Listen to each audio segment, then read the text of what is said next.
आज महामहिम राज्यपाल के द्वारा कल जो सरकार के गुणगान के लिए अभिभाषण हुआ था, उसके समर्थन में धन्यवाद प्रस्ताव सत्ता पक्ष ने लाया था, जेएमएम ने लाया था और उसमें चर्चा थी। मेरा कहना है कि कल जिस तरह से पहली बार पूरे देश के इतिहास में सरकार ने अपने कार्य का ही विरोध किया है, अपने झूठे, चूंकि देखिए स्वाभाविक भी है क्योंकि वो जो पढ़ा रहे थे वो जानते हैं, हकीकत जानते हैं कि वो तो उन्होंने किया नहीं था, इसलिए उसके प्रति कोई मोह या कोई माया या कोई उसके प्रति जो है कोई समर्पण का भाव उठा नहीं, तो उन्होंने उसका विरोध कल किया था और आज भाषाओं के मर्यादाओं में उसको तार करने का विरोध। जिस तरह से अमर्यादित भाषाएं निकाली गई,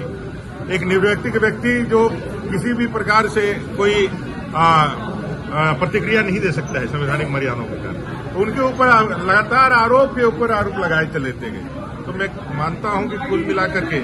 इस राज्य का दुर्भाग्य है कि सत्ता पक्ष वाले जो आज बैठे हैं पार्ट 2 बन करके, वो बड़े गर्व के साथ भ्रष्टाचार का महिमा मंडन करते हुए कहते हैं कि हम जो 4 साल के जो बलात्कार, दुष्कर्म, आदिवासियों की जमीनों की लूट, आदिवासी महिलाओं के साथ बलात्कार, दलितों के साथ बलात्कार, हत्याएं, इन सारी चीजों को हम कंटिन्यू में रखेंगे। इससे ज्यादा दुर्भाग्यजनक क्या हो सकता है। और इस लिहाज से सरकार ने अपने जवाब के क्रम में हम लोगों ने कहा कि जो अमर्यादित भाषाएं आप लोगों ने प्रयोग करी हैं, दलित आदिवासियों के प्रति इनकी घृणा जो साफ दिखाती है, जिस तरह से दीपिका पांडे जी ने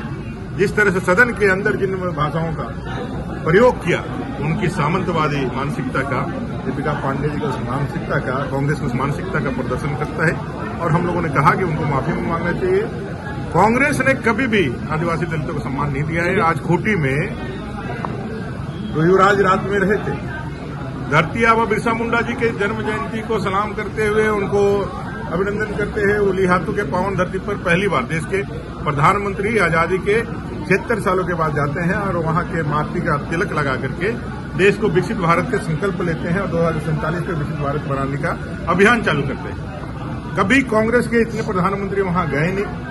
और जब युवराज वहां पहुंचे तो पहले उन्होंने कहा कि हम वहां जाएंगे, लेकिन वहां गए नहीं। उन्होंने अपने ही वैनिटी में उनको बुलाया, उनके परिवारों को बुलाया। ये वे लोग हैं जो लाट बहादुर और राय साहेब वाले लोग हैं